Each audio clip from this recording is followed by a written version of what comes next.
قال الله تبارك وتعالى في القرآن المجيد والفرقان الحميد. أعوذ بالله من الشيطان الرجيم. بسم الله الرحمن الرحيم. قد جاءكم من الله نور وكتاب مبين. صدق الله مولانا العظيم وصدق رسوله النبي الأمين الكريم ونحن على ذلك لمن الشاهدين والشاكرين والحمد لله رب العالمين. اللہ رب العزت کا بے پناہ شکر احسان کہ اللہ رب العزت نے ہمیں اس کے حبیب کریم صلی اللہ علیہ وسلم کی سچی محبت عطا فرمایا اور آپ کی محبت میں ہمیں اپنے وقت کو آپ کے ذکر سے منور کرنے اور بابرکت کرنے کا موقع نصیب ہوا. یوں تو زندگی کی کٹ جاتی ہے، کوئی وقت گزر کے آتا ہے تو کوئی دوستوں کے ساتھ ہنسی مذاق میں گزار دیتا ہے، تو کوئی کسی اور کام میں، کوئی کسی اور کام میں، کوئی کسی اور کام میں. مگر ہمارا وقت جو گزرتا ہے وہ اگر صحیح کام میں گزر جائے تو وہ وقت ہمارے لیے برکت والا ہوتا ہے. صحیح کام کیا ہے؟ اللہ کا ذکر ہو، اس کے حبیب کا ذکر ہو اور اللہ والوں کا ذکر ہو کہ جس سے ہماری دین اور دنیا دونوں سنور جائیں. اللہ کے رسول صلی اللہ تعالی علیہ وسلم کی محبت میں جو وقت ہمارا گزر جائے وہ وقت ہمارے لیے کامیابی والا وقت. آپ کا ذکر کرنے اور آپ کا ذکر سننے میں جو وقت گزر جائے وہ ہمارے لیے خیر و برکت والا وقت ہے. یہ مہینہ لوگ اس کی قدر کم ہی جانتے ہیں، ورنہ اگر اللہ تبارک و تعالی اس مہینے کی قدر دکھانا چاہے تو ہماری آنکھیں حیران رہ جائیں، ہماری عقلیں پریشان ہو جائیں کہ کس قدر شان و عظمت اللہ تبارک و تعالی نے اس مہینے کو عطا فرمائی. حتیٰ کہ ہمارے علماء کرام ارشاد فرماتے ہیں کہ رسول اکرم صلی اللہ تعالی علیہ وسلم کی ولادت کی جو رات ہے، شب ولادت جو ہے، رسول اللہ صلی اللہ تعالی علیہ وسلم کی شب ولادت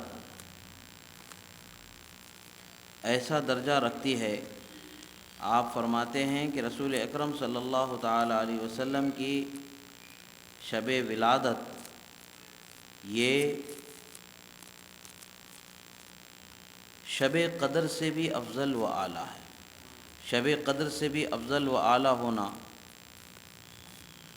یہ چیز بتاتی ہے ہمیں کہ شب قدر سے افضل و اعلیٰ ہونا ہمیں کیا بتاتا ہے کہ اللہ تبارک و تعالی نے رسول اللہ صلی اللہ تعالی علیہ وسلم کو ایسی شان عطا فرمائی ہے جو دیگر لوگوں کو وہ شان ہی نہیں عطا فرمائی گئی.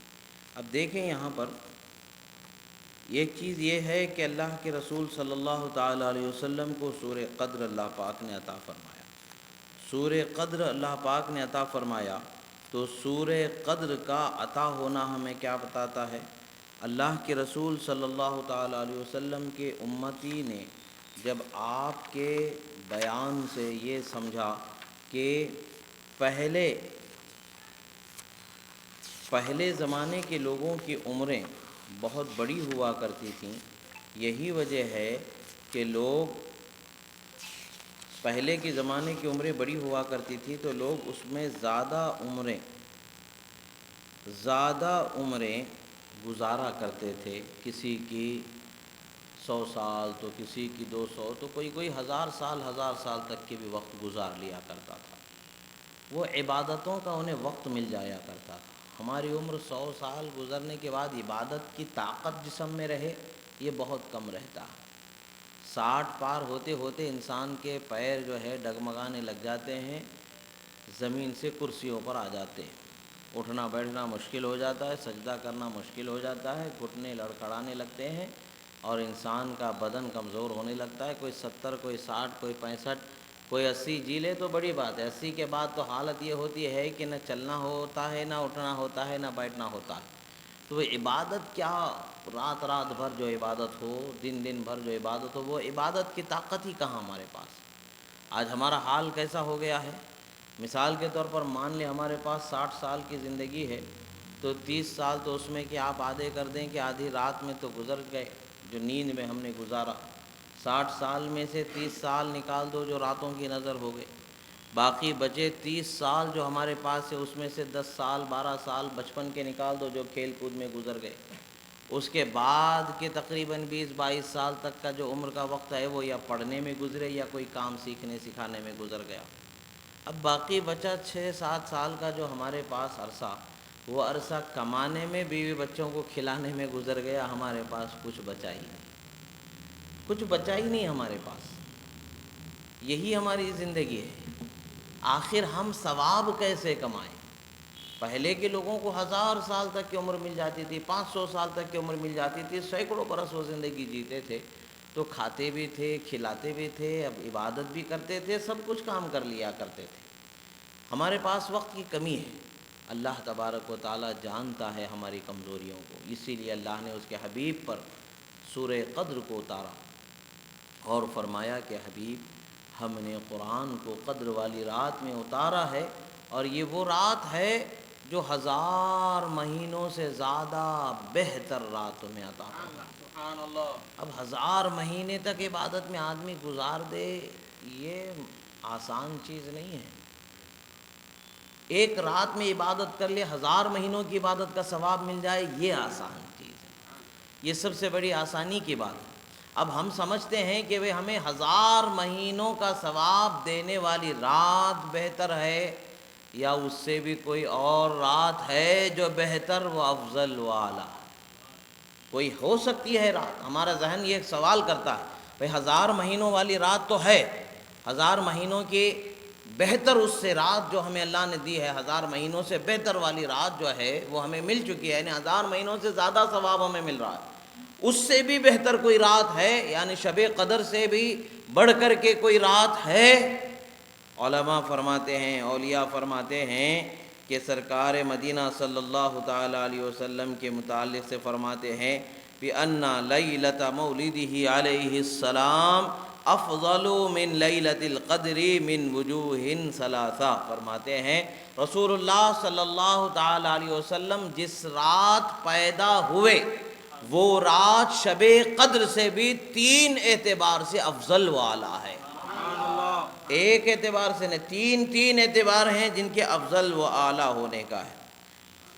اس میں سے ایک فرماتے ہیں ان لیلۃ المولد لیلۃ ظہورہ صلی اللہ علیہ وسلم ولیلۃ القدر معطاہ لہ، فرماتے ہیں کہ بھئی جس رات سرکار پیدا ہوئے وہ رات رسول اللہ کے ظہور کی رات ہے، اور لیلۃ القدر جو شب قدر ہے وہ رسول اللہ کو دی ہوئی رات ہے، یعنی جس کو دی گئی، جو صاحب شب قدر جنہیں کہا جاتا ہے، جن کو شب قدر عطا ہوئی، وہ ذات جس رات میں آئی، ظاہر سی بات ہے کہ اس سے افضل وہ رات ہو گئی۔ پھر فرماتے ہیں جو کچھ اسے شرف ہے رسول اللہ ہی کے طفیل میں ہے نا، شب قدر کو جو شرف ہے رسول اللہ ہی کے طفیل سے، رسول اللہ کی نسبت ہی سے اسے شرف ہے۔ رسول اللہ پر قرآن کو اسی رات اتارا گیا تو وہ رات افضل بنی، اور قرآن کس پر اتارا گیا؟ رسول اللہ پر اتارا گیا ہے، تو رسول اللہ کی ذات اس سے افضل ہے، اور افضل تو ہے ہی، ساتھ ہی ساتھ جس رات رسول اللہ پیدا ہوئے وہ رات بھی افضل و اعلیٰ۔ اب پھر فرماتے ہیں کہ دیکھو اب لیلۃ القدر میں ایک اور چیز ہے، لیلۃ القدر میں ایک اور کی چیز کیا ہے؟ تنزل الملائکۃ والروح فیہا، اس میں فرشتے اترتے ہیں، جبریل امین اترتے ہیں، فرشتے اترتے ہیں، جبریل امین اترتے ہیں، اور جس رات رسول اللہ پیدا ہوئے اس رات بھی فرشتے اترے ہیں ہاتھوں میں جھنڈے لے کر کے تشریف لائے۔ پھر فرماتے ہیں کیوں کہ وہ رات کو جو شان ہے انہی سے وہ شان ہے۔ اب فرماتے ہیں پھر تیسری وجہ کیا ہے؟ تیسری وجہ یہ ہے کہ بھئی شب قدر کی رات میں جو فضیلت ملی ہے وہ امت محمدیہ کو ملی، محمد الرسول اللہ بولنے والے کو ملی ہے۔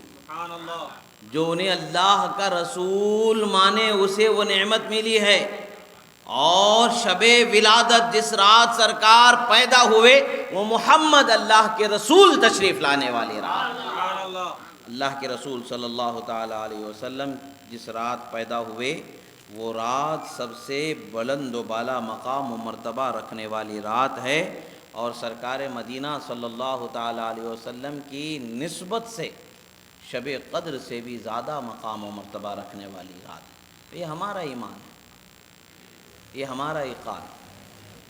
اگر کسی کو ہماری بات پسند نہیں آتی ہے تو ہم جبر تھوڑی کرتے، ہم وہی کہتے ہیں جو ہمارا دل مانتا، ہماری عقل مانتی، اللہ والے بتاتے، بزرگان دین بتاتے، کتاب و سنت سے جس کا ثبوت ملتا ہے وہی ہم کہتے ہیں۔ ماننا نہ ماننا ان کا کام ہے، منوانا ہمارا کام نہیں ہے۔ ہمارا کام تو صرف بیان کر دینا ہے، ظاہر کر دینا ہے، حقیقت کو واضح کر دینا ہے۔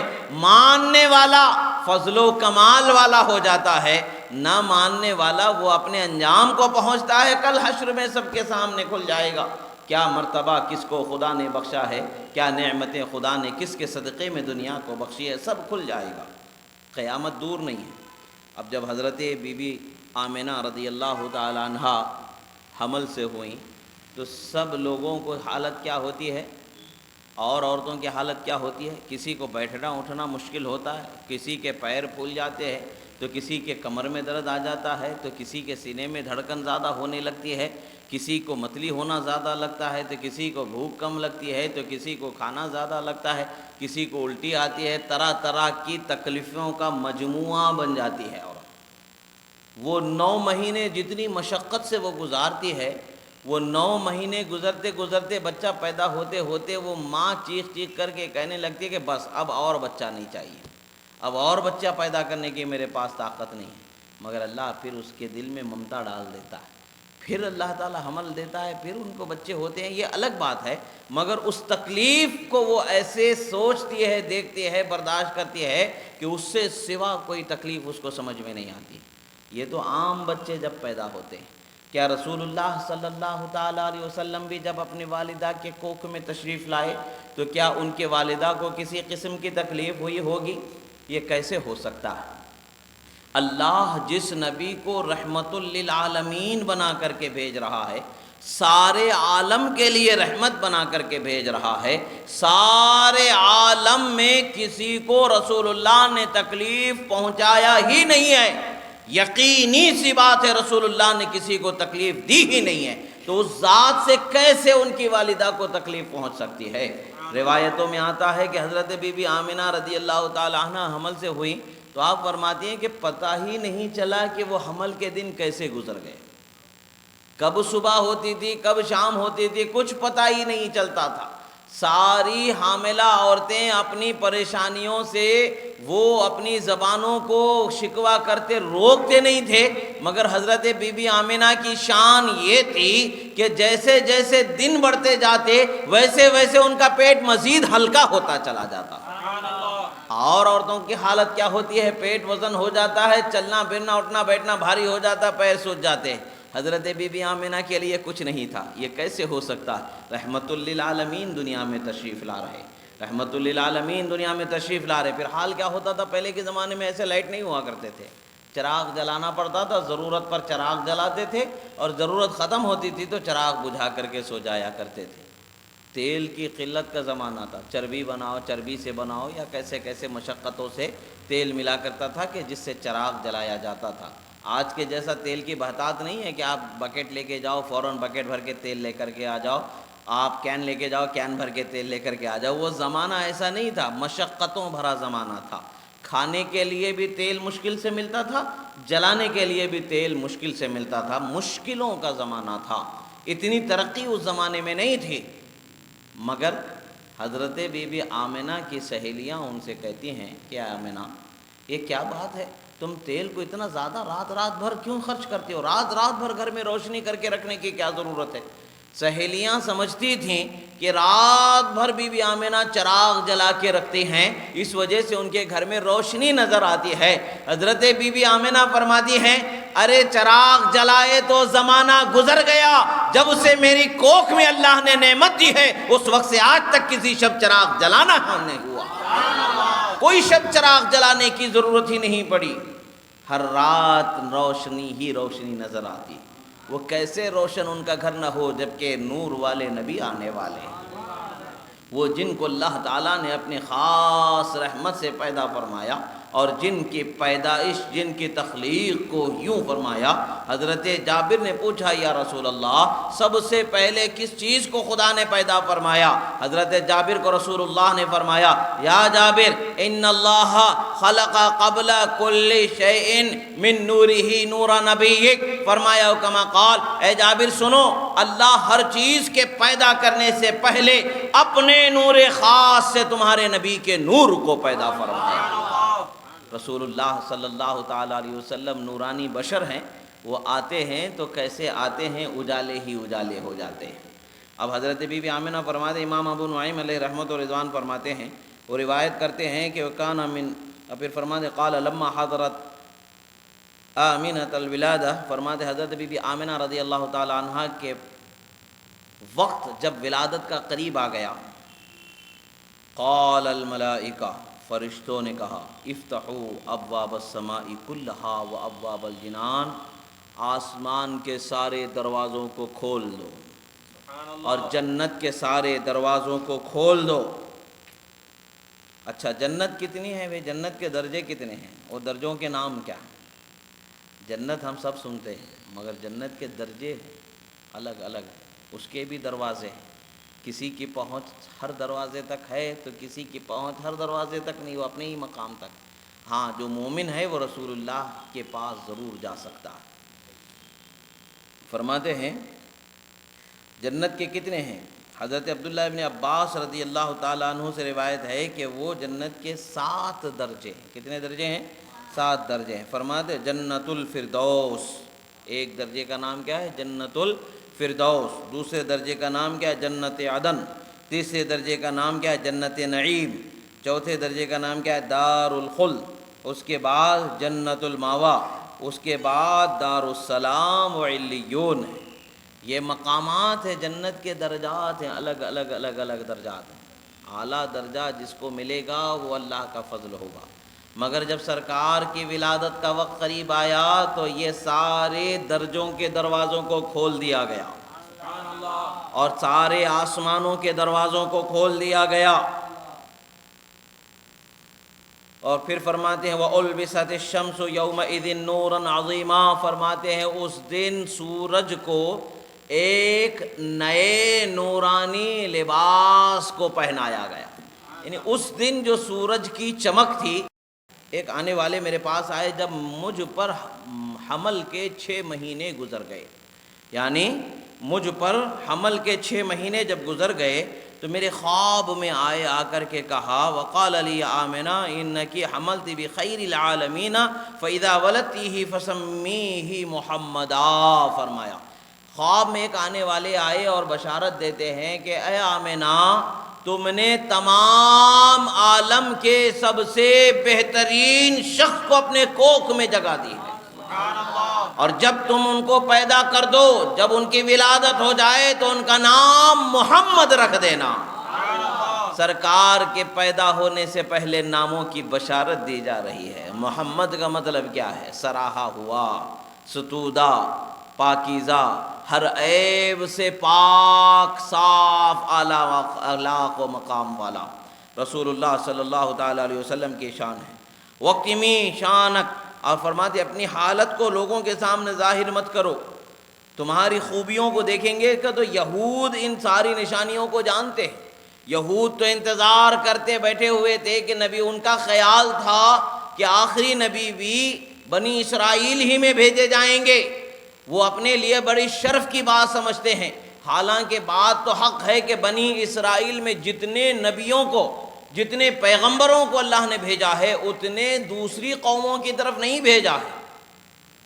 حضرت ابراہیم علیہ السلام، پھر حضرت اسماعیل علیہ السلام، یہ عرب کی طرف نبی ہیں، آپ کے بعد رسول اللہ صلی اللہ تعالی علیہ وسلم آئے، اور حضرت اسحاق علیہ السلام سے لے کر کے حضرت عیسیٰ علیہ السلام تک کے کثیر پیغمبر جو تشریف لائے ایک کے بعد دیگرے، حضرت اسحاق، حضرت یعقوب وغیرہ، حضرت موسیٰ، حضرت ہارون، حضرت یحییٰ، حضرت عیسیٰ، حضرت داؤد، حضرت سلیمان، یہ سارے کے سارے پیغمبر جو آتے رہے یہ بنی اسرائیل ہی میں آتے رہے۔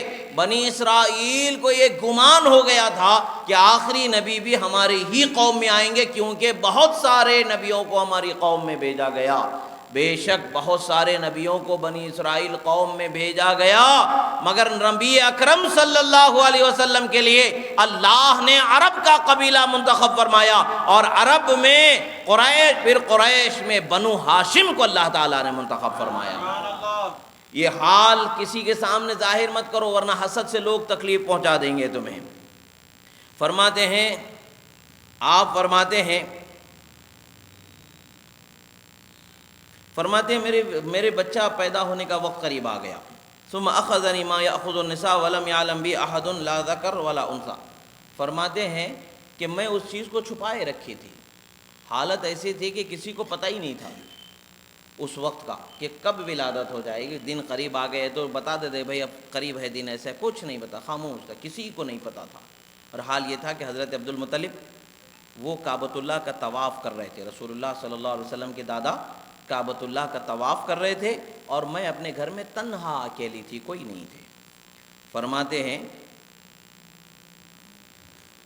میں ایک بہت بڑی آواز کو سماعت کر دیا، فسمعت وجبۃ عظیمۃ وامرا عظیما حالنی۔ فرماتے ایک بڑی آواز میں نے سنی، اور پھر ایک ایسا گھیرا میں نے اپنے اطراف پایا کہ جیسا کسی نے مجھے گھیرے میں لے لیا، ایک حالہ بن گیا میرے نزدیک۔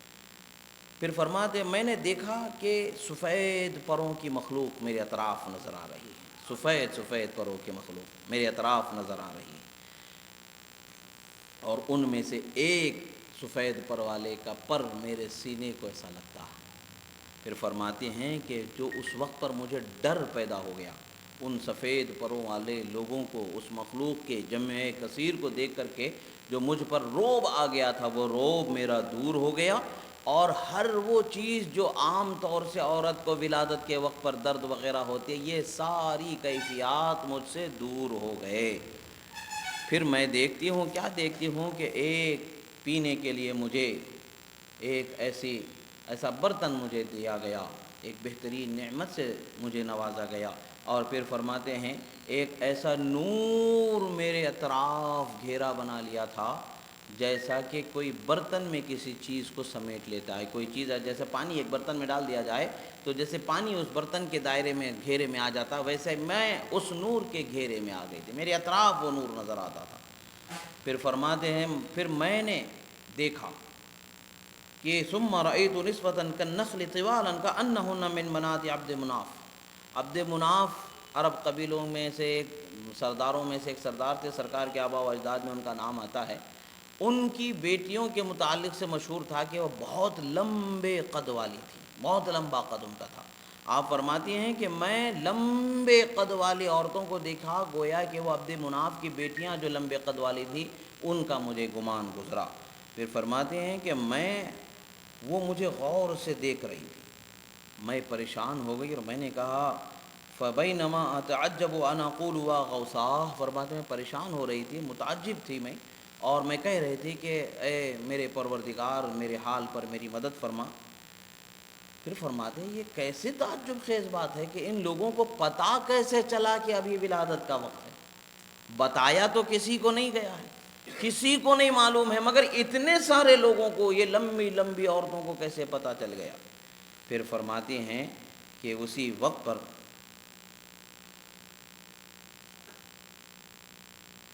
پھر فرماتے ہیں کہ اس روایت کے علاوہ ایک اور روایت اس میں ذکر ہوتی ہے۔ فرماتے فقلنا لی نحن آسیہ امرأۃ فرعون و مریم ابنۃ عمران۔ وہ دو جو لمبے قد کی عورتیں تھیں وہ کہتی ہے آمنہ پریشان نہ ہو، میں آسیہ جو فرعون کی بیوی تھی، حضرت موسیٰ علیہ السلام کو گود میں کھلا کر کے جو پرورش کی تھی وہ آسیہ ہوں، اور دوسری عورت جو میرے ساتھ ہیں وہ مریم بنت عمران حضرت عیسیٰ علیہ السلام کی امی جان یہاں پر طلبہ فرما ہے۔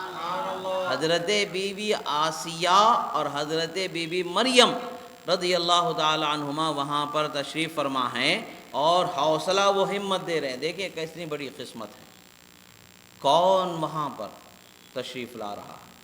حضرت بی بی مریم تشریف لا رہی اور حضرت بی بی آسیہ تشریف لا رہی۔ کیوں آ رہی ہیں؟ کس کے پاس آ رہی ہیں؟ رسول اللہ کی امی کے پاس آ رہی ہیں، تاکہ رسول اللہ کی امی کو حوصلہ و ہمت دے کر کے اس وقت کے تعجب خیز ماحول سے انہیں ڈھارس اور حوصلہ مل جائے۔ رسول اللہ صلی اللہ تعالی علیہ وسلم کی ولادت ہو گئی۔ جب آپ کی ولادت ہو گئی تو حال کیا ہوا؟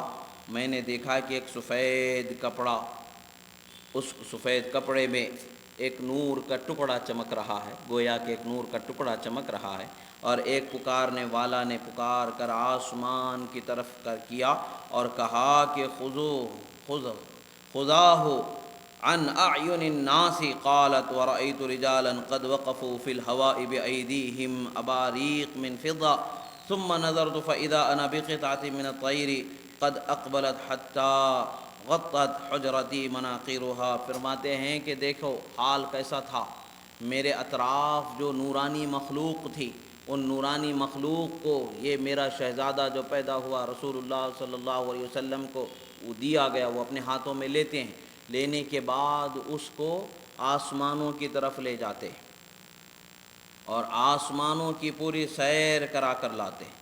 پھر جب وہ واپس لاتے ہیں تو حال یہ ہوتا ہے کہ نور کا حال ایسا ہوتا ہے کہ میرے حجرے پورے کمرے کو نور نے گھیر لیا، یا پھر ایسا ہے کہ وہ ساری مخلوق جو نورانی تھی، فرشتے، وہ سارے میرے کمرے میں ایسے گھس گئے تھے، گویا کہ میرے کمرے کو انہوں نے اپنے اطراف سے گھیر لیا تھا، کوئی ایک ذرا برابر بھی گنجائش باقی نہیں بچی تھی۔ اب پھر فرماتے ہیں اللہ فکشف اللہ عن بصری، اللہ نے میری نگاہوں کو دیکھنے کی طاقت عطا فرمائی۔ فرأیت مشارق الارض ومغاربها، فرماتے ہیں تو پھر میں نے مشرق و مغرب کے تمام کونوں کو دیکھ ڈالا۔ کیا تھا؟ جو نور سرکار کی ولادت کے وقت پر طلوع ہوا، وہ نور ایسا نور تھا کہ ایک روایت میں یہ فرما رہی ہیں کہ مشرق و مغرب کو میں نے دیکھا۔ پھر ایک روایت یہ ملتی ہے کہ آپ جو بصرہ میں محلات تھے ان محلات کو دیکھا، اور قیصر و کسریٰ کے محلات کے میناروں کو آپ نے دیکھ لیا تھا، ہزاروں کلومیٹر کی دوری پر آپ نے دیکھا، آپ کی نگاہوں میں کوئی حجاب باقی نہیں بچا۔ پھر فرماتی ہیں کہ میں نے دیکھا ورأیت ثلاث اعلام مضروبات، میں نے 3 جھنڈے لگے ہوئے میں نے دیکھا۔ یہ جھنڈے کا بڑا اچھا تعلق ہے ہمارا، اہل اسلام کا جھنڈے سے بڑا اچھا تعلق ہے۔ اب جھنڈے سے لوگ بہت جلتے ہیں، چڑھتے ہیں، جھنڈے سے بچنا چاہتے ہیں، دور بھاگتے ہیں، مگر جان لو اہل اسلام کا تعلق جھنڈے سے بہت گہرا ہے۔ جہاں بھی جھنڈا نظر آ جاتا ہے تو پتہ چل جاتا ہے کہ یہاں کوئی لا الہ الا اللہ محمد الرسول اللہ کہنے والا ہے، زندہ ہے۔ جھنڈا دیکھ کے پتہ چل جاتا کہ یہاں کوئی ہے ایمان والا۔ وہ ہماری ایک پہچان ہے، ہماری ایک علامت ہے، ہمارا ایک تعارف ہے۔ یہ ہمیں کہاں سے حاصل ہے؟ آج ہم جھنڈے لگاتے ہیں، بہت سارے لوگ بولتے ہیں بھئی جھنڈے لگانے کی کیا ضرورت ہے، جھنڈا لگانا شرک ہے، ایسا نہیں کرنا ویسا نہیں کرنا، جھنڈے لگانے کا ثبوت دو، اس کا ثبوت دو، اس کا ثبوت دو۔ بھئی ثبوت تو سب کچھ ہے، تم کو ماننا ہے یا نہیں ماننا ہے وہ بتاؤ۔ تم کو ماننا ہے تو سارے ثبوت موجود ہیں۔ اب بولنا ہے میں رات کو دن ہی بولتا رہوں گا، دن کو رات ہی بولتا رہوں گا، مجھے ماننا ہی نہیں ہے، تو پھر کیا فرق پڑنے والا ہے؟ اندھے کو بھی بولو بیٹا یہ دن ہے تو وہ دن مان لیتا ہے، رات ہے تو رات مان لیتا ہے، اگرچہ اسے رات اور دن کا فرق نہیں معلوم ہے۔ اندھا جب ماننا چاہتا ہے تو مان لیتا ہے، مگر آنکھ والا جب نہیں ماننا چاہتا تو مانتا ہی نہیں ہے، اس کو منوانے کی ہمیں ضرورت نہیں۔ اب یہاں فرماتی ہیں حضرت بی بی آمنہ فرماتی ہیں کہ میں نے مشرق اور مغرب کو دیکھ لیا، اور مشرق اور مغرب کو دیکھا تو کیا کیا میں نے دیکھا؟ 3 جھنڈے نصب ہوئے میں نے دیکھا۔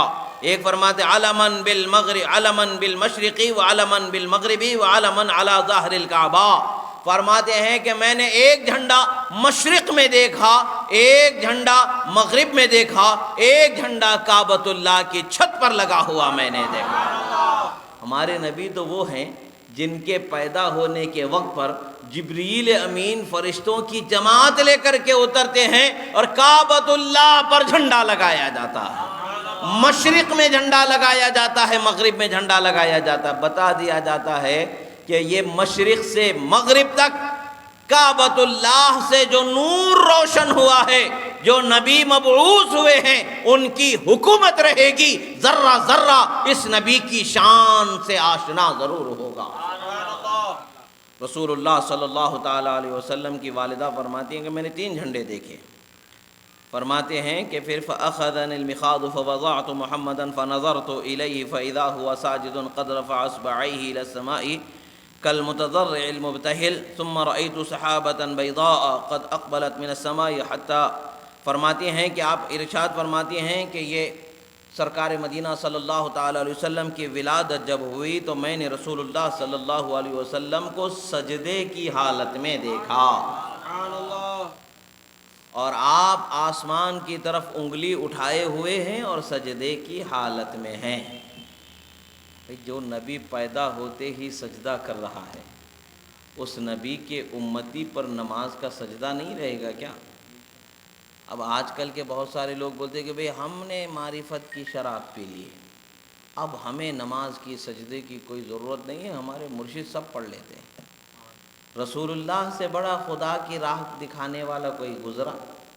ان سے بڑا کوئی مرشد ہے؟ ان سے بڑا کوئی مربی ہے؟ ان سے بڑا کوئی رہبر ہے؟ وہ پیدا ہو کر کے سجدہ کر کے بتا رہے ہیں لوگوں تمہیں خدا کی رحمت اگر ملنا ہے تو اللہ کی بارگاہ میں سجدہ ریز ہو جانا ہے، اللہ کی عبادت کرنا ہے، تبھی تمہیں رحمت ملنے والی ہے۔ نعرہ تکبیر، نعرہ رسالت، نعرہ رسالت، سرکار کی آمد، آقا کی آمد، سرکار کی آمد، آقا کی آمد، نعرہ حیدری۔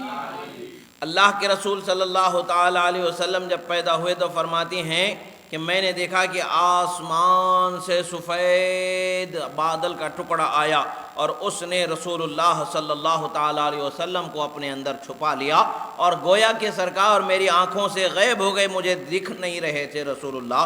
پھر میں نے ایک پکارنے والی کے آواز کو سنا، فرماتے ثم سمعت منادیا ینادی طوفوا به مشارق الارض ومغاربها وَأَدْخُلُوا الْبِحَارَ لِيَعْرِفُوهُ بِاسْمِهِ وَنَعْتِهِ وَصُورَتِهِ، فرماتے ہیں لو رسول اللہ کو مشرق و مغرب تمام جہانوں کی سیر کرا دو، سمندر کے گہرائیوں میں پہنچا دو اور آسمانوں کی بلندیوں میں پہنچا دو، حتیٰ کہ آسمان و زمین و سمندر کی ہر مخلوق انہیں دیکھ لے، ان کے چہرے سے انہیں پہچان لے اور ان کی شان کی عظمت کا انہیں اعتراف ہو جائے۔ پھر فرماتے ہیں سرکار صلی اللہ تعالیٰ علیہ وسلم کو جب پھر واپس لایا گیا تو حال یہ تھا کہ حضرت امام خطیب البغدادی رضی اللہ تعالیٰ عنہ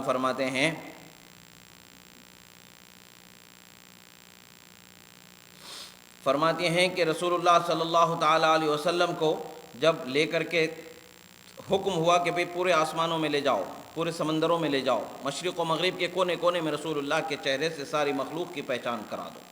اب پہچان کرانا ہے، ساتھ ہی ساتھ پھر ایک آواز آتی ہے وَاعْرُضُوهُ عَلَى كُلِّ رُوحَانٍ مِّنَ الْجِنِّ وَالْإِنسِ وَالْمَلَائِكَةِ وَالطُّيُورِ وَالْوُحُوشِ، فرماتے ہیں کہ سرکار کا چہرہ سب کو دکھاؤ، خواہ وہ انسان ہو، خواہ وہ جن ہو، خواہ وہ ملائکہ ہو، خواہ وہ پرندے ہو، خواہ وہ چرند ہو، سب کو رسول اللہ کی پہچان کراؤ۔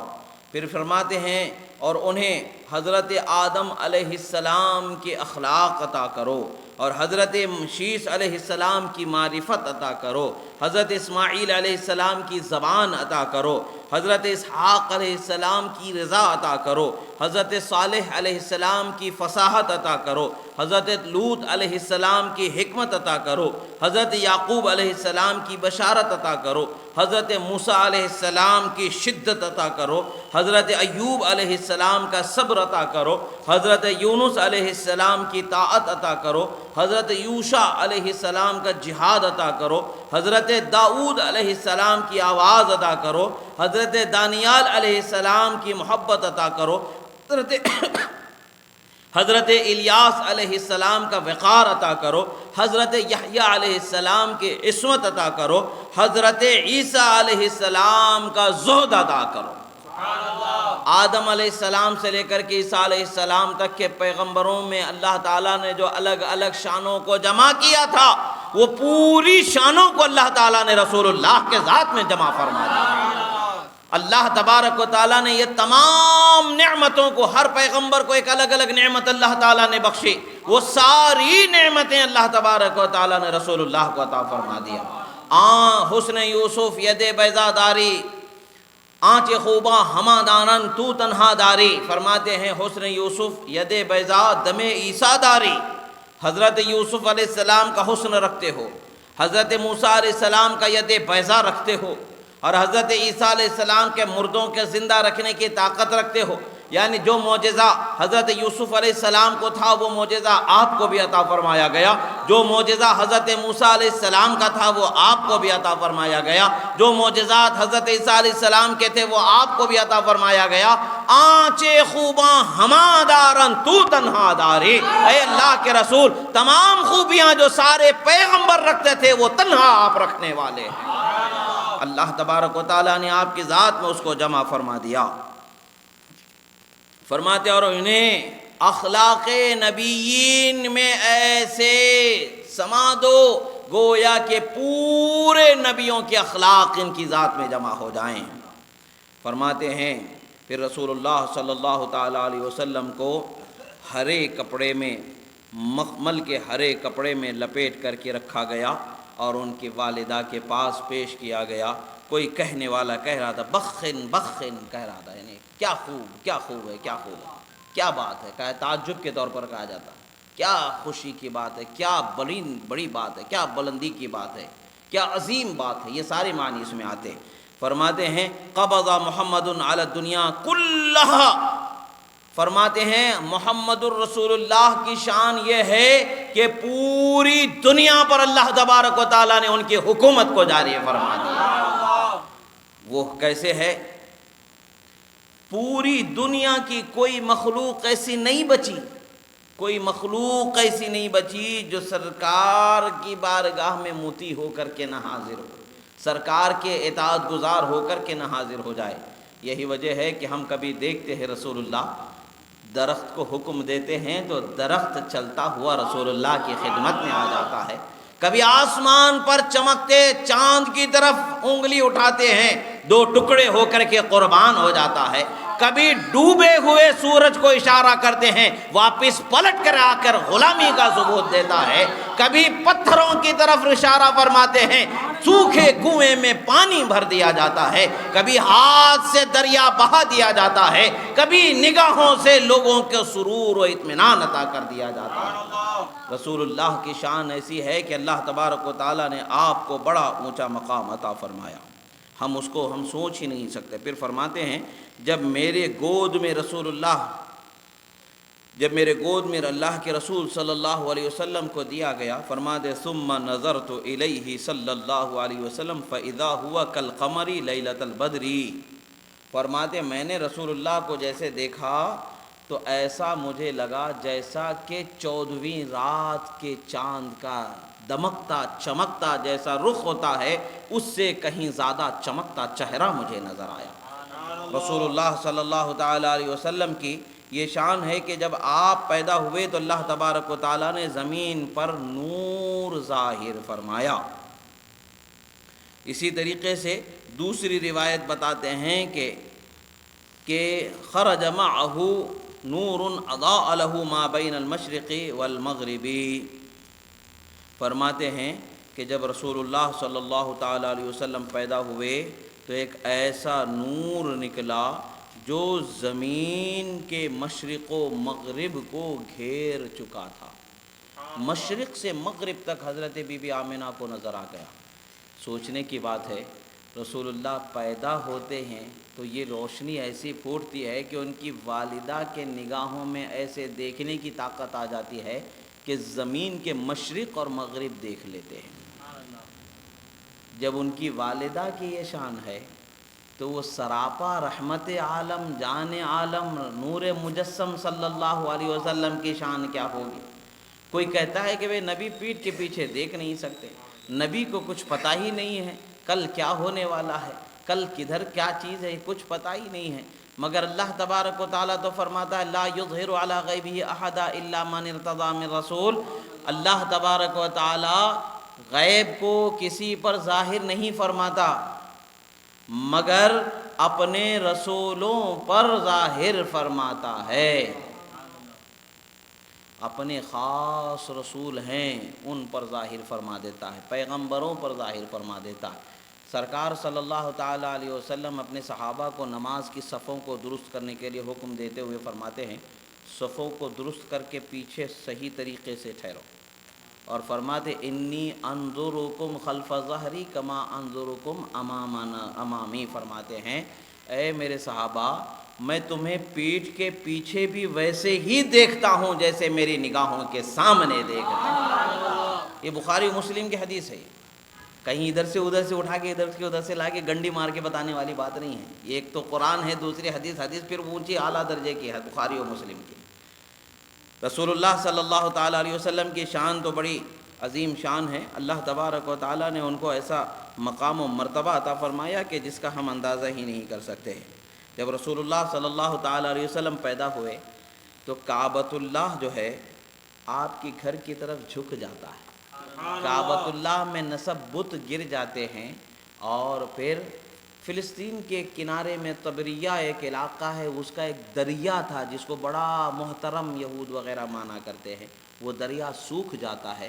ملک فارس میں جو آتش گدا تھا، مجوس جسے کہتے ہیں، آگ کی پوجا کرنے والی قوم، 1000 سال سے مسلسل جس جگہ وہ آگ جلا رہے تھے، یک بارگی فوراً وہ آگ بجھ جاتی ہے، اور کسریٰ کے جو محلات ہوتے ہیں وہ محلات میں زلزلہ آ جاتا ہے اور اس کے محل کے کنگورے ٹوٹ کر کے زمین پر گر جاتے ہیں۔ رسول اللہ صلی اللہ تعالیٰ علیہ وسلم کی ولادت سے یہ پتہ چلتا ہے، دنیا والوں نے دیکھا کہ رسول اللہ صلی اللہ تعالیٰ علیہ وسلم کو اللہ تبارک و تعالیٰ نے ایسا مرتبہ بخشا کہ جس کا کوئی اندازہ ہی نہیں لگا سکتے۔ سبحان اللہ۔ رسول اللہ صلی اللہ تعالیٰ علیہ وسلم جب اب عرب کا ایک طریقہ تھا، حضرت ام الفضل ہیں، حضرت ام ایمن ہیں، حضرت شفا ہے، حضرت بی بی شفا ہے، یہ چند خواتین ہیں جو بچپن میں رسول اللہ صلی اللہ تعالیٰ علیہ وسلم کی ان کی والدہ کے پاس خدمت کرنے والی خواتین میں سے، اور ایک سویبیہ نام کی ایک لونڈی جسے کہا جاتا ہے، کنیز، نوکرانی جسے کہتے ہیں۔ آج کے زمانے کی نوکرانی میں اور ماضی کے نوکرانی میں فرق تھا، اسے خریدا جاتا تھا، خرید کر کے ہمیشہ کے لیے رکھ لیا جاتا تھا، اس کی پراپرٹی کے طور پر وہ چیز ہوتی تھی۔ جب خوش ہوتے تھے تو انہیں آزاد کر دیتے تھے، اب غلام نہیں رہے، تم آزاد ہو گئے ہو۔ تو ابو جہل، جب یہ ابو لہب رسول اللہ صلی اللہ تعالیٰ علیہ وسلم کے چچاؤں میں سے ایک تھا، اور اس کی مذمت میں قرآن میں سورت اتری تبت یدا ابی لہب۔ اس نے رسول اللہ صلی اللہ علیہ وسلم پر ایمان نہیں لایا، اور وہ ابو جہل وغیرہ کے دوستوں میں سے تھا، اور رسول اللہ کو تکلیف دے کر کے خوش ہوا کرتا تھا۔ یہی وجہ ہے کہ اس کی قسمت میں ایمان لانا نہیں ہوا۔ حضرت عبداللہ جو رسول اللہ کے والد ہے، ان کی والدہ اور ابو لہب کی والدہ الگ الگ ہیں، دونوں الگ الگ ہیں، والدہ الگ ہیں۔ رسول اللہ صلی اللہ تعالیٰ علیہ وسلم کے والد کی والدہ اور ابو لہب کی والدہ الگ الگ ہیں۔ ابو لہب کو ہدایت نصیب نہیں ہوئی، وہ اس کی قسمت تھی، مگر ابھی رسول اللہ نے نبوت کا اعلان بھی نہیں کیا تھا، رسول اللہ نے نبوت کا اعلان نہیں فرمایا، تو اس وقت پر بھتیجا پیدا ہونے کی خوشی میں، اپنے بھائی کے گھر بیٹا پیدا ہونے کی خوشی میں، جب سویبہ نے آ کر کے خوشخبری سنائی کہ اے ابو لہب سنو، تمہارے بھائی کے گھر بیٹا پیدا ہوا ہے۔ آج بھی ہوتا ہے نا، ہاسپٹل میں جب جاتے ہیں لڑکا پیدا ہوتا ہے تو وہاں پر خوشی سے جو ہے آدمی کچھ نہ کچھ چیزیں تحفے بانٹ دیتے ہیں، کوئی لڈو بانٹتا ہے تو کوئی پیسے بانٹتا ہے، زیادہ مالدار والے ہیں تو کوئی 100 کے نوٹ تو کوئی 500 کے بھی نوٹ بانٹتا ہے۔ جس کو اللہ نے جیسا نوازا ہے وہ ہوتا ہے، کرتے ہیں، یعنی خوشی کا اظہار کرتے ہیں۔ کوئی مٹھائی تقسیم کرتا ہے، کوئی مال تقسیم کرتا ہے، جو بھی ہے، جیسا بھی اللہ نے جس کو جیسا دیا وہ ویسا کرتا ہے، وہ نعمتیں سے اللہ تعالیٰ کی نعمتوں سے وہ فائدہ اٹھاتا ہے، محظوظ ہوتا ہے۔ جب ابو لہب کو پتہ چلا کہ رسول اللہ صلی اللہ علیہ وسلم حضرت عبداللہ کے گھر پیدا ہوئے ہیں تو ابو لہب خوش ہو گیا۔ خوش ہو کر کے اس نے رسول اللہ صلی اللہ علیہ وسلم کی خوشخبری سنانے کی وجہ سے سویبہ کو اس نے کہا کہ انگلی کا اشارہ کر کے کہا کہ سویبہ جا، آج سے تو آزاد ہو گئی، آزاد کر دیا۔ بخاری شریف میں روایت ملتی ہے، کہاں ملتی ہے؟ بخاری شریف میں روایت ملتی ہے کہ ابو لہب کے مرنے کے بعد اسے خواب میں دیکھا گیا، پوچھا گیا اس کا کیا حال ہے تیرا؟ کہتا ہے کہ بہت برا حال ہے، بہت برا حال ہے، بہت عذاب ہے، مگر ہاں ہر پیر کے دن وہ انگلی جس کا اشارہ کر کے میں نے سویبہ کو آزاد کیا تھا، اس کے درمیان سے کچھ تھوڑا سا پانی نکلتا ہے جسے پی کر کے میں کچھ ہمت پیدا کر لیتا ہوں، یعنی کچھ نرمی میرے عذاب میں ہو جاتی ہے۔ ہر پیر کے دن اس انگلی کی وجہ سے، اس انگلی کی طرف سے میری سختی عذاب میں کمی واقع ہو جاتی ہے، مجھ پر عذاب کم ہوتا ہے، تخفیف ہوتی ہے۔ اب سوچنے کی بات ہے، جو خدا کا دشمن تھا، جو رسول کا دشمن تھا، جس نے زندگی بھر رسول اللہ کے راستے میں کانٹے بچھانے کا کام کرتا تھا، رسول اللہ کو ایذا پہنچا کر کے خوش ہوا کرتا تھا، بچوں کو پیچھے دوڑا کر کے دیوانہ، پاگل، مجنون وغیرہ وغیرہ معاذ اللہ ایسے جملے طعنے کسنے کے لیے پیچھے لگا دیتا تھا، ایسی سزا، ایسی تکلیف دینے والے شخص جب رسول اللہ کے پیدا ہونے کے خوشی کا اظہار کرتا ہے تو وہ خوشی اللہ کو پسند آ گئی، اس کی عذاب میں کمی ہو رہی ہے، تو جو ایمان والا ہے، جو لا الہ الا اللہ محمد الرسول اللہ کہنے والا ہے، وہ رسول اللہ کے پیدائش پر خوش ہونے والا ہے تو کتنا اجر و ثواب ملنے والا ہے۔ جب ایک کافر کو عذاب میں کمی ہو سکتی ہے تو ایمان والے پر کتنا کرم ہوگا۔ یہ اولیاء، علماء، محدثین، فقہا یہی فرماتے ہیں، کافر پر جب اللہ عذاب کم کر دیتا ہے تو میلاد کی خوشی منانے والے مسلمان پر کتنا بڑا اکرام ہوتا ہوگا۔ یہ تو اکرام پانے والوں کو پتہ چلتا۔ حضرت بی بی حلیمہ تشریف لاتی ہیں، وہ زمانہ تھا، وہ طریقہ تھا، وہ زمانہ تھا۔ اس زمانے میں کیا کیا کرتے تھے کہ جب بچہ پیدا ہوتا تھا تو بچے کو دودھ پلانے والوں کے حوالے کر دیا کرتے تھے۔ پہاڑوں میں جو زندگی گزارنے والے ہوتے تھے، پہاڑی زمین سے، پہاڑی آب و ہوا سے مضبوط نشو و نما لے کر کے بچے پیدا ہونا ہے، بچے بننا، ان کے بچے بڑے ہوں تو ان کی زبان اچھی صاف ستھری ہو۔ جس قبیلے میں اچھی صاف ستھری زبان بولی جاتی، اس قبیلے کی خواتین کو اپنے بچوں کا دودھ پلانے کے لیے مقرر کرتے تھے، حالانکہ پیسے متعین نہیں کرتے تھے، اور عرب پیسے کے بدلے میں دودھ پلانے کو عیب سمجھتے تھے۔ ہاں، خوشی سے تحفے کی امید کرتے تھے، خوشی سے لڑکے کے گھر والے اگر تحفہ دے دیتے تو اسے قبول کر لیتے تھے، مگر اجرت کوئی اگر بولے تو اجرت پر وہ پیسے دودھ پلانے کے لیے تیار نہیں ہوتے تھے۔ خوشی سے تحفے دیتے تھے، رواج تھا، خوشی پر وہ تحفے لیتے تھے، لے کر کے اپنی پریشانیوں کو، ضرورتوں کو دور کرتے تھے۔ جو غریب ہوتے تھے ان کے لیے بھی آسانیاں تھیں، جو نہیں ہوتے تھے وہ بھی ایک رواج اس زمانے کا تھا تو اس رواج کو پورا کرتے تھے۔ فصاحت، زبان کی پاکیزگی، زبان کی لطافت اور ان کے جسمانی نشو و نما، جو باڈی ساخت جسے بولتے ہیں، وہ پوری مضبوط ہونی چاہیے، یہ وہ پسند کرتے تھے۔ تو اس زمانے میں جب لوگوں کو بچوں کا پیدائش کا علم ہوا تو وہ بنو سعد، طائف سے آگے ایک مقام ہے، پہاڑی علاقہ، بالکل پہاڑی علاقہ ہے، سرکار کا بچپن وہاں گزرا ہے۔ عمرہ کر جانے والے، حج کو جانے والے، موقع ملتا ہے تو کچھ خواہش کرنے والوں کو وہاں لے جاتے ہیں۔ پہلے تو بہت زمانہ پہلے تو آسانی سے جا سکتے تھے، بیچ میں جو موجودہ حکومت ہے اس کی طرف سے سختیاں عائد کر دی گئی تو جانا دشوار تھا، مگر اب تھوڑا سا آسان ہے، مگر جاتے ہیں، خواہش کر کے جانے والا اپنے خرچے پر جاتا ہے، اس جگہ پر جا کر کے آتا ہے۔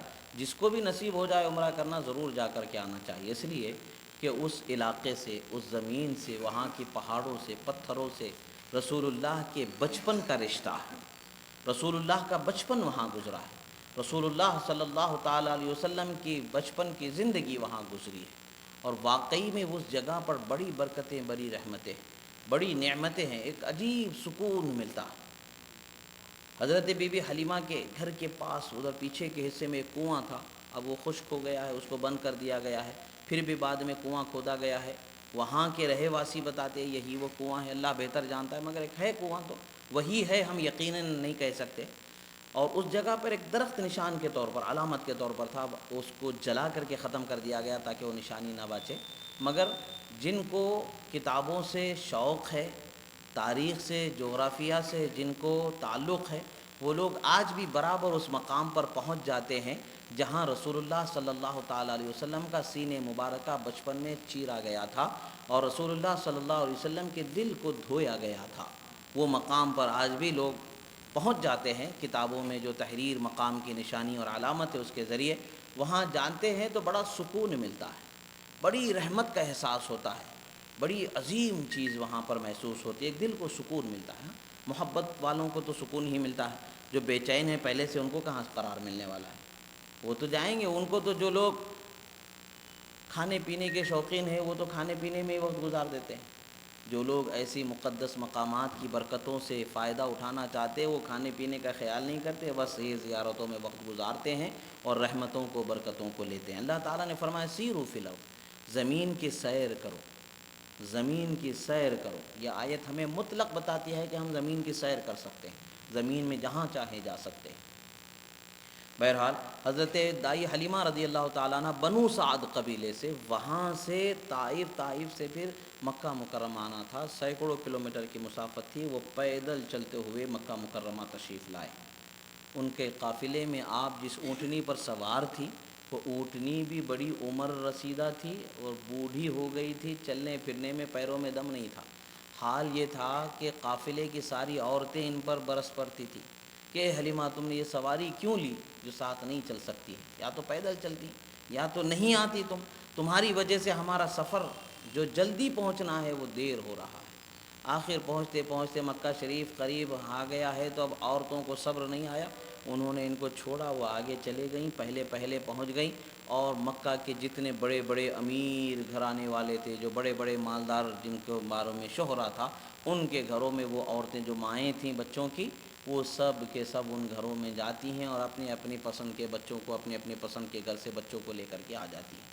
اب بی بی حلیمہ پہنچتے حال یہ ہوتا ہے کہ ساری عورتیں ان کے ساتھ والی بچوں کو لے کر کے آ گئیں۔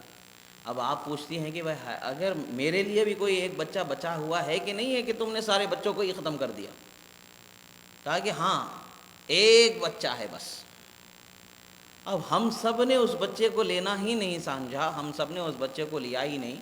ہاں ہمیں پتہ چلا کیوں نہیں لیا، کہ وہ بچہ یتیم ہے، اس کے والد نہیں ہے، اس لیے ہم نے اس بچے کو نہیں لیا۔ اب ایک امید تو رہتی ہے نا، بھلے ہی اجرت مقرر کر کے نہیں لیتے پیسے، مگر تحفہ ملنے کی ایک امید تو رہتی ہے نا، ہدیہ ملنے کی امید رہتی ہے۔ بھئی ہم ان کے بچے کی خدمت کریں گے 2 سال تو وہ خوش ہو کر کے ہمیں کچھ نہ کچھ نوازیں گے۔ باپ جتنا دے سکتا ہے کوئی اور کیا دے سکتا ہے، یہ خیال عام طور پر ہوتا ہے۔ مگر حضرت عبد المطلب فرماتے تم یہ مت سمجھنا میرا بچہ یتیم ہے، وہ باپ والے بچوں سے جتنا ہدیہ تحفہ ملے گا اس سے کہیں بڑھ کر کے میں تمہیں دینے والا ہوں، یہ بچہ میرا پوتا ہے، حضرت عبد المطلب فرماتے ہیں۔ مگر لوگوں کی سمجھ میں بات آنے مشکل ہوتی ہے۔ حضرت بی بی حلیمہ نے جب پوچھا کہ اب بھائی کوئی بچہ نہیں بچا، انہوں نے فرمایا کوئی بچہ نہیں بچا سوائے اس ایک بچے کے، اور سوائے تمہاری کوئی عورت بچی ہی نہیں ہے ابھی۔ سوچیے قدرت کا انتظام دیکھیں، قدرت کا انتخاب ہے۔ اللہ جس کی گود میں اپنے رسول کو دینا ہے وہ گود بھی تو اعلیٰ ہی ہونی چاہیے نا، لالچ والی نہیں ہونی چاہیے، پیسے پر مال پر نظر رکھنے والی نہیں ہونی چاہیے، اخلاق و کردار کی پیکر ہونی چاہیے۔ عرب کا ایک معمول تھا، اچھے اخلاق سکھانے کے لیے اچھی باتیں سکھانے کے لیے اچھے قبیلے کی اچھی عورتوں کو پسند کرتے تھے۔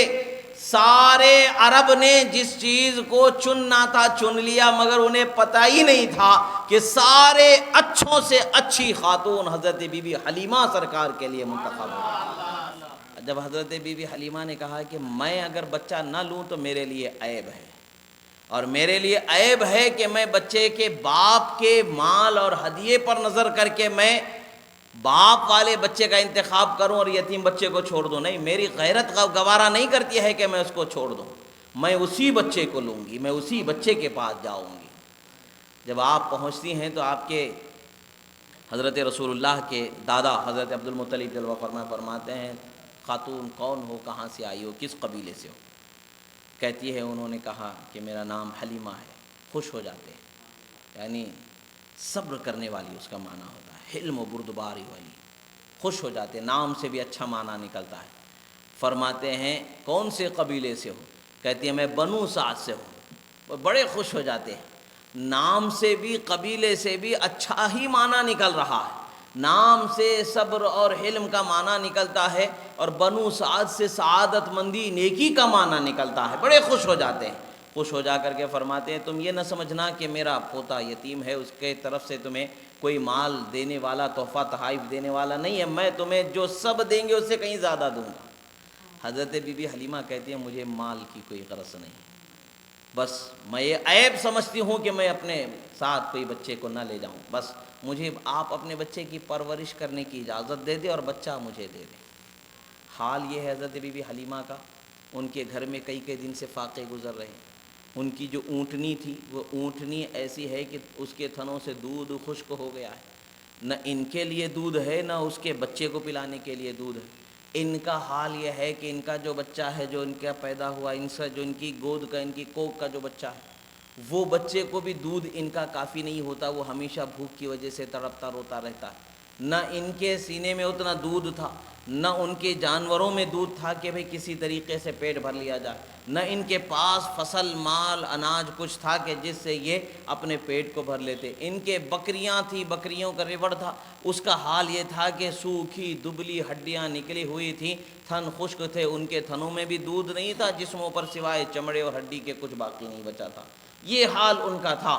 مگر جب حضرت رسول اللہ صلی اللہ علیہ وسلم کی خدمت میں پہنچتی ہیں، فرماتی ہیں کہ میں نے جیسے ہی رسول اللہ صلی اللہ تعالیٰ علیہ وسلم کو دیکھا، میں نے جیسے ہی رسول اللہ صلی اللہ تعالیٰ علیہ وسلم کو میں نے دیکھا، ایک ہرے رنگ کے کپڑے میں، مخمل کے کپڑے میں جب رسول اللہ صلی اللہ تعالیٰ علیہ وسلم لیٹے ہوئے ہیں اور آپ کی آنکھیں بند ہیں اور مسکراتا چہرہ جیسے ہی میں نے دیکھا، میں اپنے آپ پر قابو نہ رکھ سکی۔ فرماتے وہ چمکتا چہرہ جیسے ہی میں نے دیکھا، میں اپنے آپ پر قابو نہ رکھ سکی، اور میں نے فوراً رسول اللہ صلی اللہ تعالیٰ علیہ وسلم کو اٹھایا اور اپنے سینے سے لگا لیا۔ اور فرماتی ہیں پہلے میں نے سب سے پہلے سینے سے لگانے کے بعد ایک عورت جو ممتا کی حد جو پوری ہوتی ہے، وہ حد کیا ہوتی ہے؟ ممتا کی آخری حد یہ ہوتی ہے کہ وہ اسے دودھ پلا دیتی ہے، یعنی اب اس سے اپنا ایسا رشتہ وہ جوڑ لیتی ہے کہ اب کوئی دوسرا رشتہ اس سے بہتر، اس سے بڑا کوئی رشتہ باقی نہیں بچتا۔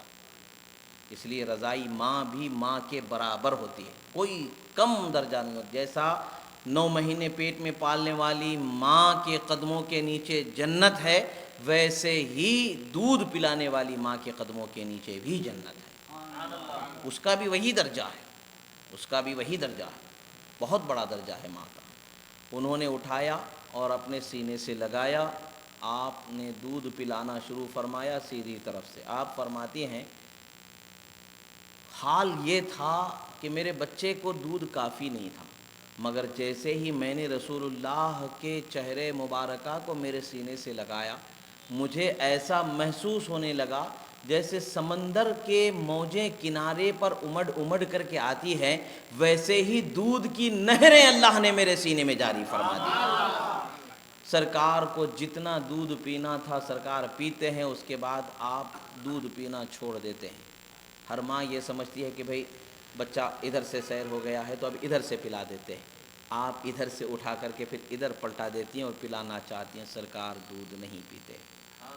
سرکار جب بھی پیتے تھے سیدھی طرف سے ہی دودھ پیتے تھے, اور دائیں طرف بائیں طرف دودھ کبھی زندگی میں جتنا عرصہ آپ نے دودھ پیا 2 سال کا جو رضاعی مدت تھی اس میں کبھی آپ نے بائیں طرف سے دودھ ہرگز نہیں پیا. علماء فرماتے ہیں کہ آخر اس کا راز کیا ہے؟ اللہ نے انہیں تمام مخلوق میں سب سے بہترین انصاف کرنے والا بنا کر پیدا فرمایا. اگر اب یہ ہے کہ بھئی اس ماں کے دودھ پر دونوں بچوں کا حق تھا, ایک تو ان کا بھی حق ہے اور ایک ان کی کوکھ سے جنمے ہوئے بچے کا بھی حق ہے. اگر رسول اللہ اس طرف کا بھی دودھ پی لیتے تو اس بچے کے حق میں کمی کرنا ہو جاتا, اور انصاف کے لائق نہیں تھا, انصاف کی شان کے لائق نہیں تھا. اور پھر یہ وہ ایسا انصاف کرنے والے کہ ان سے بہتر مخلوق میں کوئی انصاف ہی نہیں کر سکتا. دنیا کو بتا رہے ہیں, اللہ یہ دکھا رہا ہے, اے لوگوں دیکھو تمہارے درمیان میرا محبوب وہ ہے جو حالت رضاعت میں بھی انصاف کر کے دنیا کو دکھاتا ہے.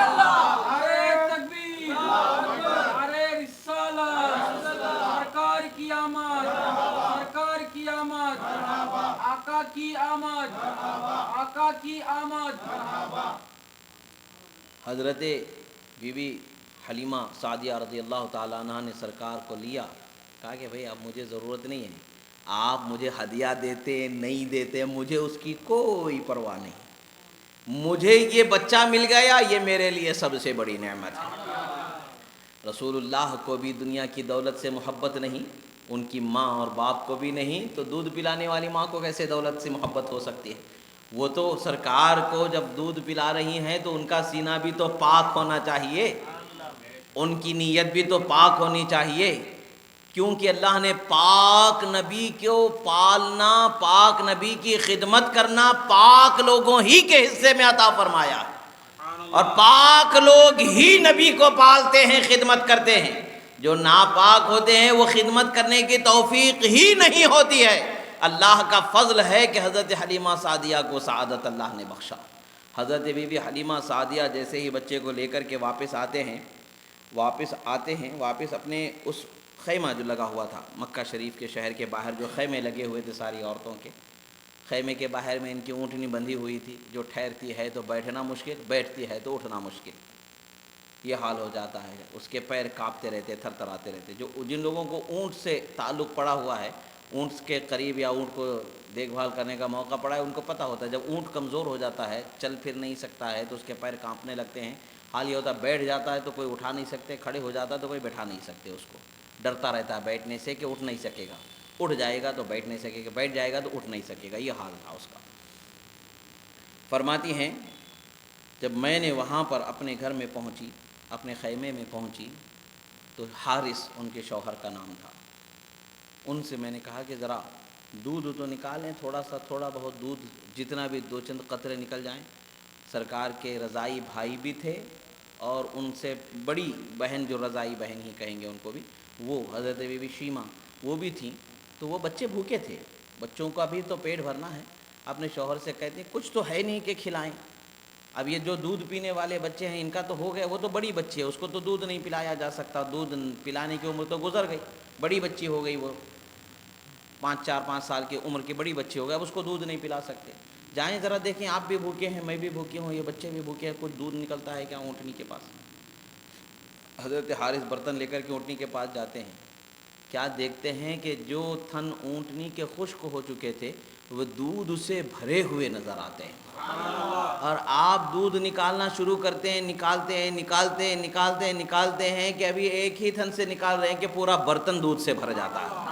جو بڑا برتن ان کے پاس کا تھا وہ دودھ سے بھر جاتا ہے. وہ دودھ لے کر کے اپنی بیوی کے پاس آتی ہیں, کہتے ہیں حلیمہ کیا برکت والے بچے کو تو اپنے گھر لائی ہے, یہ دیکھ جس کا دودھ سوکھ گیا تھا نہر بنا کر کے اللہ نے دودھ کو جاری فرما دیا. رسول اللہ صلی اللہ تعالی علیہ وسلم کی برکت سے اس دودھ کو اس رات وہ سب پیٹ بھر کے دودھ پیتے ہیں, پیٹ بھر کے دودھ پیتے ہیں. اور پیٹ بھر کے دودھ پینے کی وجہ سے ان کے بچے بھی رات میں روئے بغیر سوتے ہیں. کوئی بچہ رات میں روتا ہی نہیں. حضرت بی بی حلیمہ سعدیہ کی خوبی یہ بھی تھی، ان کی سہیلیاں کہا کرتی تھیں کہ حلیمہ رات بھر تم اپنے گھر میں چراغ جلا کے کیوں رکھتی ہو، اپنے کمرے میں چراغ کیوں جلاتی ہو؟ کیا تم نہیں جانتی کہ تیل کتنا مہنگا آ رہا ہے اور کیسا قحط کا زمانہ ہے، کتنی مشکل ہے، بارشیں کم ہو رہی ہیں، اناج کم ہیں، ہمارے پاس تیل کی وسائل نہیں ہے، تیل نکالنا مشکل ہے، تیل آنا مشکل ہے، تم چراغ رات بھر جلاتی رہو گی تو کیسے ہوگا؟ حضرت بی بی حلیمہ بھی وہی جواب دیتی ہیں جو حضرت بی بی آمنہ نے جواب دیا، فرماتے چراغ کون سے چراغ کی بات کر رہی ہو؟ زمانہ ہوا میرے گھر میں چراغ جل کر کے، میرے گھر میں تو سراپا نور، یہ بچہ آ گیا ہے، جب سے یہ بچہ آیا ہے میرے گھر میں کبھی چراغ جلانے کی ضرورت نہیں آئی، اندھیرا میرے گھر میں کبھی نہیں آیا۔ فرماتی ساری حیران ہو جاتی ہیں، بھئی یہ کیا بات ہے؟ اللہ نے فرمایا قد جاءکم من اللہ نور و کتاب مبین، تحقیق کہ تمہارے پاس اللہ کی طرف سے نور اور روشن کتاب آئی ہے۔ اجالا دینے والے نبی جہاں ہیں وہاں اجالے ہی اجالے ہوتے ہیں۔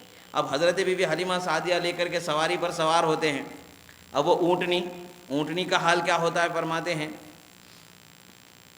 فرماتے ثم رکبت اتانی واخذت محمدا صلی اللہ علیہ وسلم بین یدی قالت فنظرت الی الاتانی، فرماتی ہے میں نے جب جانے کا موقع ہوا، جب مجھے بنو سعد یعنی طائف کی طرف جانا تھا، میں نے اپنے بیٹے محمد الرسول اللہ کو اپنے گود میں لیا اور اپنے سامنے رکھا، اور میں نے ایک نظر اپنی اونٹنی کو دیکھا، تو اونٹنی کی حالت کیا تھی؟ فرماتے ہیں فنظر ثم رکبت، فرماتے قال فنظرت الی الاتانی، پھر میں اپنی اونٹنی کی طرف دیکھتی ہوں، وقد سجدت نحو الكعبة 3 سجدات ورفعت رأسها الى السماء ثم مشت حتى سبقت دواب الناس، فرماتی ہیں کہ میں نے اس کو دیکھا کہ اس نے اپنے سر کو کعبۃ اللہ کی طرف 3 مرتبہ زمین پر جھکا کر کے لگایا، گویا کہ 3 مرتبہ کعبۃ اللہ کا سجدہ کیا، اور آسمان کی طرف اپنے منہ کو اٹھا کر کے گویا کہ اس اونٹنی نے بھی خدا کا شکر ادا کیا، اور کیوں نہ ادا کرے، زمین پر نہ جانے کتنی اونٹنیاں تھیں، مگر سب سے پہلے جس اونٹنی پر سوار ہونا نصیب ہوا وہ حضرت حلیمہ کی اونٹنی کو خدا نے یہ شرف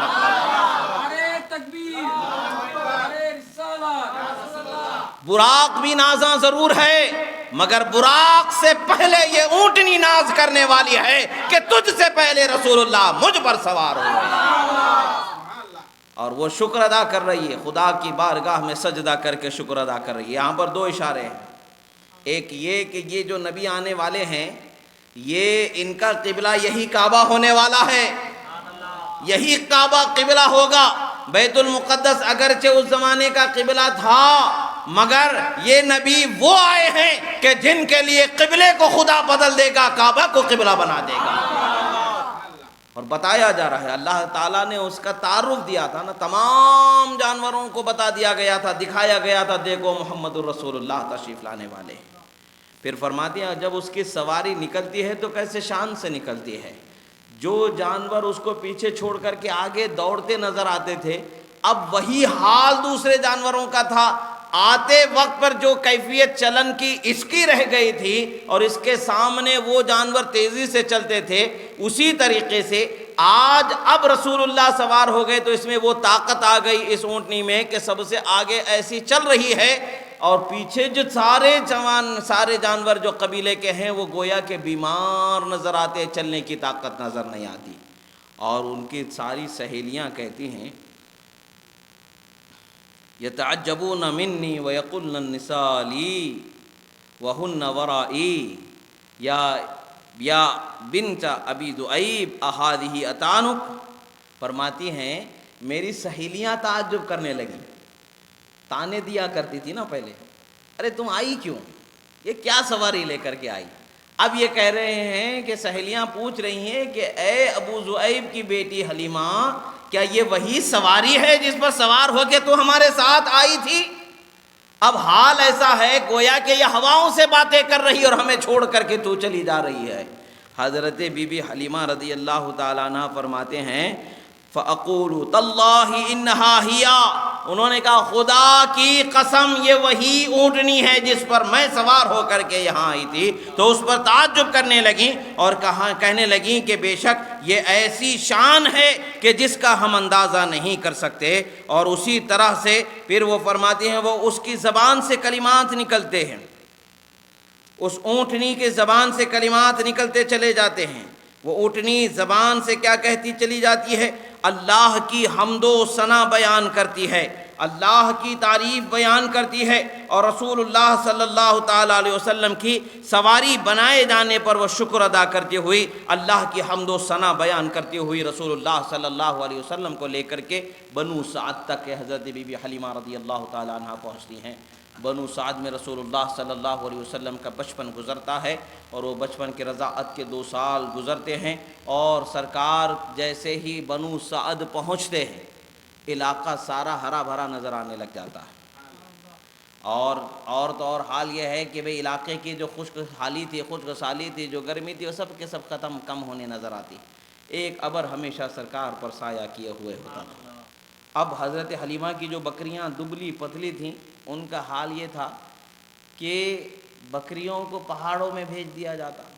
جب بکریاں واپس آتے تو ان کے پیٹ پھولے ہوتے تھے چارہ چرے ہوئے، اور دوسرے قبیلوں کی بکریاں خالی پیٹ آتے. لوگ کہا کرتے تھے کہ اے لوگو تم بکریاں اپنے وہاں کیوں نہیں چراتے جہاں حلیمہ کی بکریاں چرتی ہیں؟ سب لوگ وہاں بکریاں لے جاتے ہیں، سب لوگ بکریاں چراتے ہیں، مگر کسی کو کیا پتا کہ چارہ چرنے سے بکریوں کے پیٹ نہیں بھر رہے ہیں، رحمت عالم کے جلوہ باری سے ان کے پیٹ بھرے جا رہے ہیں. رسول اللہ صلی اللہ تعالیٰ علیہ وسلم کی وجود کی برکتوں سے مالا مال ہو رہے.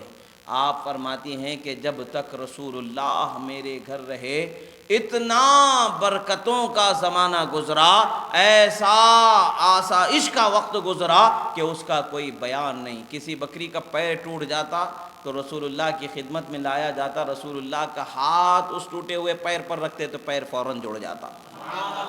آدمی کا ہاتھ پیر ٹوٹ جاتا تو رسول اللہ کے پاس لے کر کے آتے، رسول اللہ کا ہاتھ رکھتے تو ہاتھ پیر جڑ جاتا. کسی کو درد ہوتا تو لے کر کے رسول اللہ کے پاس آتے، رسول اللہ ہاتھ رکھتے تو جڑ جاتا، درد کم ہو جاتا. یہ رسول اللہ صلی اللہ تعالیٰ علیہ وسلم کی شان تھی. بچپن کے حال میں بھی، بچپن کے عالم میں بھی رسول اللہ کا یہ مقام تھا کہ دنیا اس وقت پر بھی حیران تھی اور آج بھی حیران ہے. سرکار چلتے تو راستے سے بڑے پتھر جو سرکار کو تکلیف دینے والے ہوتے وہ ہٹ کر کے راستہ دیتے، اور سرکار کے سر پر ہمیشہ ابر سایہ کیے ہوئے ہوتا تھا. رسول اللہ صلی اللہ تعالیٰ علیہ وسلم اگر سوکھے درخت کے نیچے بیٹھ جائیں تو درخت ہرا بھرا ہو جائے، درخت کے پتے نکل آئیں. رسول اللہ صلی اللہ تعالیٰ علیہ وسلم کو اللہ تبارک و تعالیٰ نے بے پناہ عظمتوں سے نوازا ہے، بے پناہ نعمتوں سے نوازا ہے. اللہ تعالیٰ نے ہمیں بڑی عظمت والا نبی عطا فرمایا ہے، اور ان کا امتی اللہ نے ہمیں بنایا، یہ سب سے بڑی نعمت ہے. اور پھر امتی وہ جو ان کو ماننے والا بنایا، یہ سب سے بڑی بات ہے. ایمان والا بنایا، یہ سب سے بڑی بات ہے.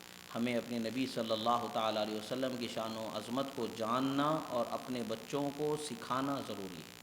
اگر ہم اس میں کوتاہی کریں گے تو قیامت میں ضرور پکڑے جائیں گے.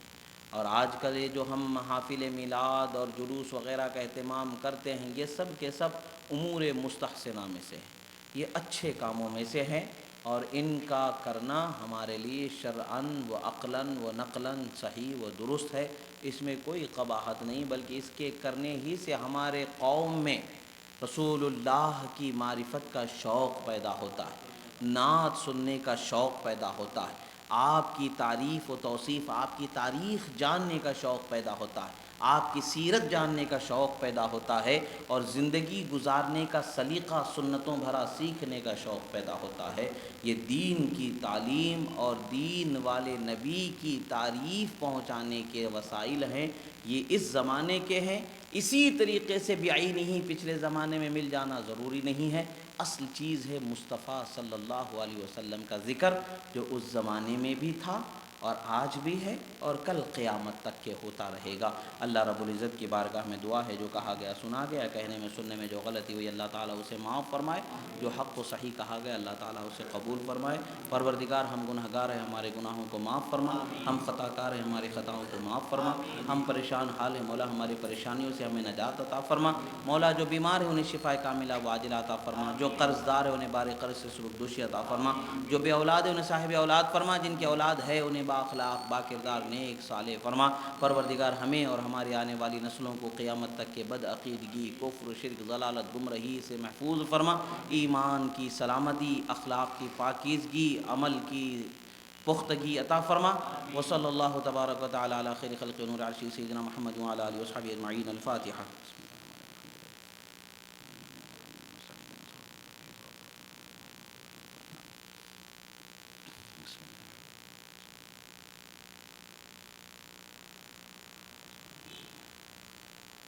قال الله تعالى في شان حبيب إن الله وملائكته يصلون على النبي يا أيها الذين آمنوا صلوا عليه وسلموا تسليما اللهم صل على سيدنا نبينا مولانا محمد عدد ما في علم الله صلاة دائمة بدوام ملك الله وعلى آله وصحبه أجمعين سبحان ربك رب العزة عما يصفون وسلام على المرسلين والحمد لله رب العالمين۔ انشاءاللہ کل اتوار کا دن ہے، بعد نماز عشاء اللہ نے چاہا تو BC کالونی میں کل انشاءاللہ بیان ہوگا۔ BC کالونی کے بیان میں آپ لوگ شرکت کریں۔ بعد نماز عشاء انشاءاللہ بیان شروع ہوگا، سرکار کی سیرت پر، سرکار کے اخلاق پر انشاءاللہ وہاں پر گفتگو کی جائیں گی۔ آپ لوگ بھی شرکت کرنے کی کوشش کریں۔ دیکھیں زندگی بہت مختصر اللہ نے دی ہے، زندگی کے کچھ لمحے اللہ کے رسول کے لیے بھی نکال لیں، سب تو جی ہی رہے ہیں۔ چند گھنٹے ہمیں رسول اللہ کی محبت میں ان کے ذکر سننے کے لیے نکالنا کیوں دشوار ہوتا ہے؟ نہیں ہوگا، اور اس کی رحمتیں برکتیں ہیں۔ ایک حدیث یاد آ رہی میں آپ کو بتاتا ہوں، سرکار صلی اللہ علیہ وسلم فرماتے ہیں جہاں کہیں بھی اللہ کا ذکر ہوتا ہے، اللہ کے رسول کا ذکر ہوتا ہے، اللہ کے حبیب کا ذکر ہوتا ہے، اللہ کے حبیب کا جہاں کہیں بھی ذکر ہوتا ہے، وہ جگہ پر اللہ تبارک و تعالی رحمت کے فرشتوں کو بھیج دیتا ہے۔ رحمت کے فرشتے جب وہاں پہنچتے ہیں تو رحمت کے فرشتوں کے ہاتھوں میں ایک دفتر ہوتا ہے، ایک نوٹ بک ہوتی ہے، وہاں پہنچتے ہیں اور جو اس مجلس میں حاضر ہیں سب کے نام وہ لکھتے چلے جاتے ہیں۔ جب وہ ان للہ ملائکہ سیاحین فی الارض کہا گیا کما قال، اللہ تبارک و تعالیٰ کے کچھ ایسے فرشتے ہیں جو زمین پر گھومتے رہتے ہیں، جہاں کہیں بھی اللہ اور اس کے رسول کے ذکر کی محفل ہوتی ہے وہاں وہ آ جاتے ہیں، اور جو اس محفل میں ہیں ان کے نام لکھ لیتے ہیں، اور پھر اللہ کے قرب میں جب حاضر ہوتے ہیں اللہ ان سے پوچھتا ہے میرے فرشتوں کہاں سے آ رہے ہو؟ کیا اللہ نہیں جانتا؟ ضرور جانتا ہے، مگر جس جگہ سے وہ فرشتے آئے ہیں اس جگہ کی عظمت کو دکھانا مقصود ہے، امپورٹنٹ بتانا مقصود ہے، وہ کتنی اہم چیز ہے وہ بتانا مقصود ہے۔ اللہ تعالیٰ فرماتا ہے میرے فرشتوں کہاں سے آ رہے ہو؟ جب وہ فرشتے وہاں سے عرض کرتے ہیں کہ اے اللہ ہم زمین کے ایک ایسے حصے پر تھے جہاں تیرے حبیب کا ذکر ہو رہا تھا، اور اللہ تبارک و تعالیٰ کی بارگاہ میں وہ حاضر لوگوں کے نام پیش کرتے ہیں، اے اللہ اس مجلس میں فلاں ابن فلاں، فلاں ابن فلاں، فلاں ابن فلاں بھی حاضر تھے۔ اللہ تعالیٰ فرماتا ہے میرے فرشتوں تم گواہ رہنا میں نے ان سب کو بخشش سے مالا مال کر دیا، بخش دیا، یعنی ایک محفل میں حاضر ہونا اور بخشش کو لے کر کے چلے جانا، کتنی بڑی نعمتیں ہیں۔ کوشش کریں کہ جتنا بھی ہمارے لیے میسر ہے اتنا ان مجلسوں میں حاضر رہنے کی کوشش کریں۔ کل انشاءاللہ BC کالونی میں ہے، اس کے بعد میں منگل کے دن رات میں انشاءاللہ بیتم چلے میں ہے، پھر چہارشنبے کے دن صبح میں جلوس رہے گا انشاءاللہ، سب لوگ وہاں یہاں حاضر رہنا، یہاں سے جلوس نکلے گا انشاءاللہ۔ پھر چہارشنبے کے دن جلوس کے بعد میں تبرکات سرکار کے زلف مبارک، نور مبارک، خلفائے راشدین کے، اہل بیت کے تبرکات ہیں، اس کی زیارت بھی کرائی جائے گی شام تک۔ پھر اس کے بعد میں رات میں لال مسجد میں بھی انشاءاللہ بیان ہوگا۔ یہ ساری جو محفلیں ہیں ان محفلوں میں آپ زیادہ سے زیادہ شریک رہنے کی کوشش کریں تاکہ زیادہ سے زیادہ رسول اللہ کی سیرت معلوم ہو سکے۔ السلام علیکم۔